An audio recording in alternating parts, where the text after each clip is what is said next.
Bonjour. Tout d'abord, je veux remercier les organisateurs pour l'invitation qui m'a été faite. Mais après, je vais continuer en français.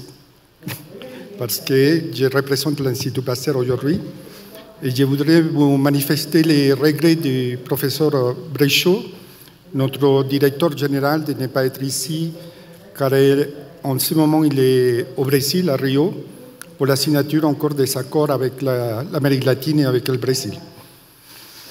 L'objectif de ma présentation va être de faire un petit peu l'état des coopérations actuelles et futures entre l'Institut Pasteur et le Mexique.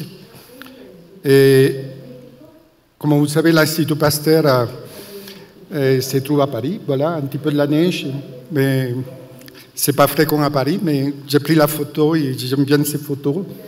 Et je vous rappelle aussi que c'est des monuments historiques et qui nous causent beaucoup de problèmes parce qu'on ne peut pas faire des labos actuellement dans ces locaux et la rénovation coûte énormément cher. Et l'Institut Pasteur à Paris est aussi un network, un réseau des instituts un petit peu partout dans le monde. Nous sommes actuellement 32 instituts avec un nouvel institut qui va être créé à cause de l'épidémie d'Ebola en Guinée et qui va ouvrir probablement ses portes à la fin de l'année. Et naturellement, ces réseaux des instituts Pasteur sont complètement ouverts à l'éducation, à la formation des étudiants, c'est-à-dire non seulement à Paris, mais aussi dans les autres instituts. Je vous rappelle aussi qu'en Amérique, on a des instituts qui sont dans la France, parce qu'il y a des instituts qui sont à Guyane et en Guadeloupe, mais aussi on a des instituts associés au Canada, au Brésil avec la Fiocruz et à Montevideo, qui fait partie des instituts Pasteur dépendants de Paris. Un petit résumé sur comment est organisé l'Institut Pasteur.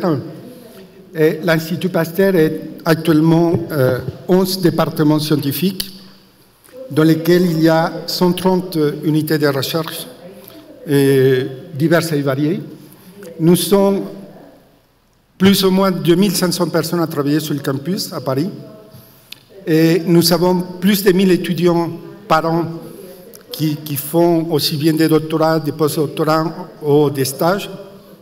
Et nous avons dans le personnel permanent plus de 60 nationalités différentes, comme la mienne. Et nous avons 10 prix Nobel depuis sa création. Dans la nouvelle organisation, après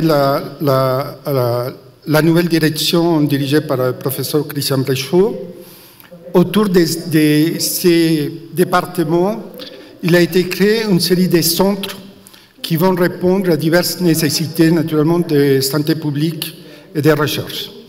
Ces instituts ces centres de recherche sont ici.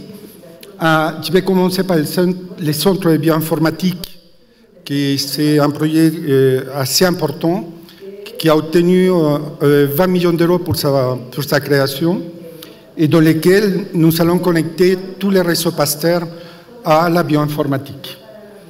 Après, il y a le centre de technologie et innovation, les centres Pasteur, International Pasteur pour la biobanque. Comme vous savez, dans le réseau Pasteur, nous avons beaucoup de cohortes, des patients. Et nous avons énormément de biobanques qui sont établies au cours des études cliniques. Et nous allons faire un centre pour accumuler toute la biobanque, centraliser toute la biobanque et les mettre à disponibilité pour des futures recherches. Nous avons les centres de médecine translationnelle qui, naturellement, va être à la charge de tout ce qui est la recherche translationnelle à Pasteur. Et tout en haut, ça va être chapeauté par le centre de Global Health and Education qui va mettre réellement, en réalité, tous les objectifs de l'Institut Pasteur tel qu'il a été conçu par M. Louis Pasteur. Dans ces cas-là, nous avons les départements qui sont ici et de façon complètement verticale, mais pour lier tous ces départements entre eux, nous avons toutes ces séries de centres et comme je vous ai dit, le centre de santé globale va chapeauter tous les centres et tous les départements à ce moment-là. Il va centraliser vraiment toute une série d'objectifs fixés par la direction. Les axes d'intervention précisément de ces centres de santé mondiale sont indiqués ici. Il va y avoir des recherches vraiment bien focalisées dans des programmes prioritaires. Entre les programmes prioritaires actuellement, il y a malaria, il y a la dengue, il y a la tuberculose. Et nous avons à côté de ces centres de recherche qui vont dirigés un petit peu partout dans les réseaux, une partie d'éducation, c'est une partie très importante, non seulement pour former des personnes à Paris, mais aussi pour faire des transferts de technologies vis-à-vis des collaborations à l'international. Et au milieu de tout ça, nous avons ce que nous appelons la task force pour nos déplacements selon les besoins, comme ça a été le cas pour Ebola, et déplacer nos unités de recherche localement aux besoins pour aider l'identification de nouveaux pathogènes ou de nouvelles épidémies. Une partie importante, je l'ai mis là parce que nous avons beaucoup de cours ici au Mexique, c'est les trainings des étudiants avec des cours, que ce soit des cours de haute formation ou des cours vraiment basiques. Ces cours peuvent être des cours à court terme. Et nous allons créer des opportunités nouvelles pour faire des stages de doctorants et de postdoctorants au niveau de Pasteur et dans le réseau des instituts Pasteur. Adapter naturellement ces programmes à des programmes académiques des universités.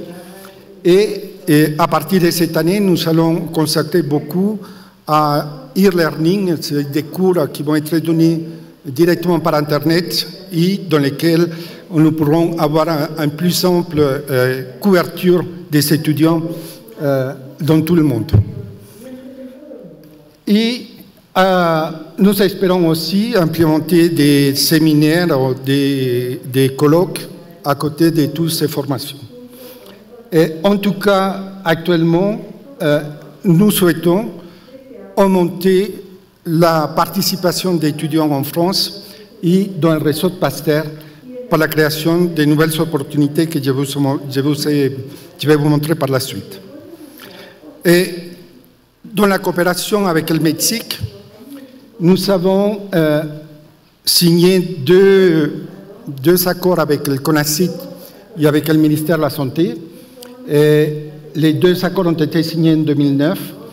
Et en 2013, nous avons renouvelé l'accord avec le CONACYT et nous sommes en train de discussions pour le renouvellement de l'accord avec le ministère de la Santé et que probablement ça va être signé lors de la visite du président Peña Nieto à Paris le mois prochain. Et nous sommes en discussion pour signer un accord avec la sécurité sociale mexicaine. Et pour ça, nous avons une réunion au mois de novembre avec différents participants des deux institutions pour mettre au point cet accord à la sortie de la discussion au mois de novembre.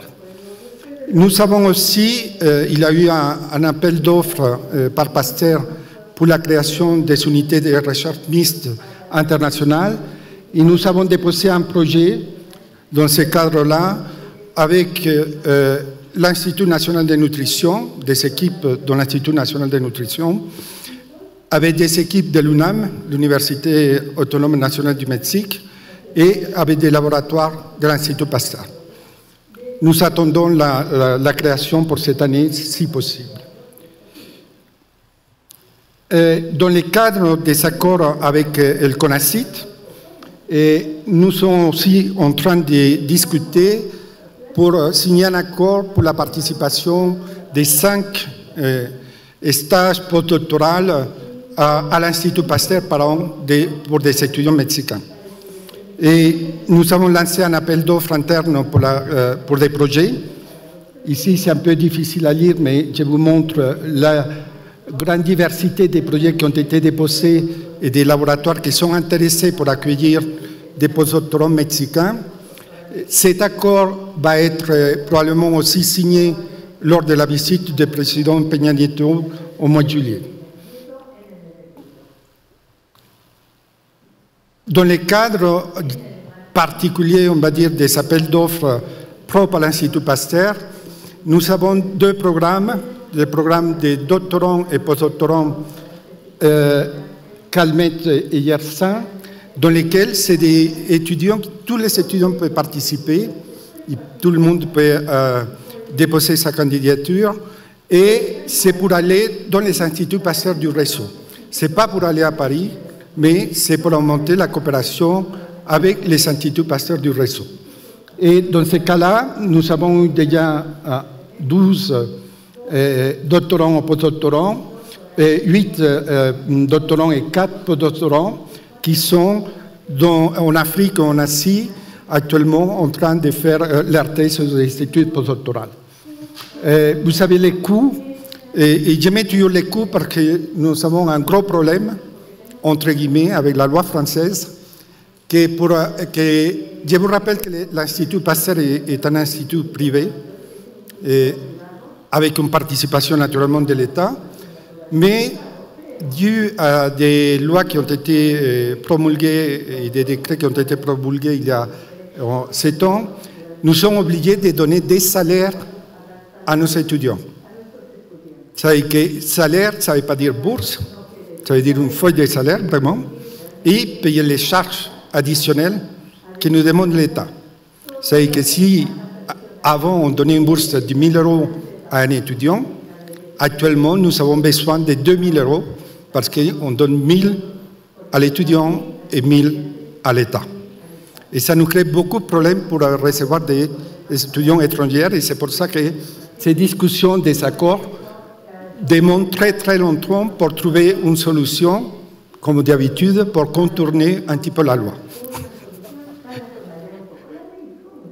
Et avec le CONACYT, comme je vous ai dit, bien, le CONACYT va mettre 5 stages postdoctoraux à partir de cette année.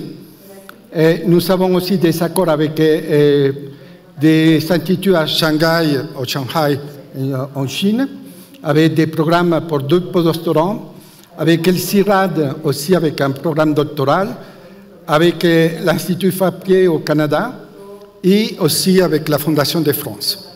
Et j'ai oublié de mettre ici le programme qu'on appelle PPU, qui c'est un programme des études doctorales en accord avec les universités françaises et qui s'est fait directement à l'Institut Pasteur.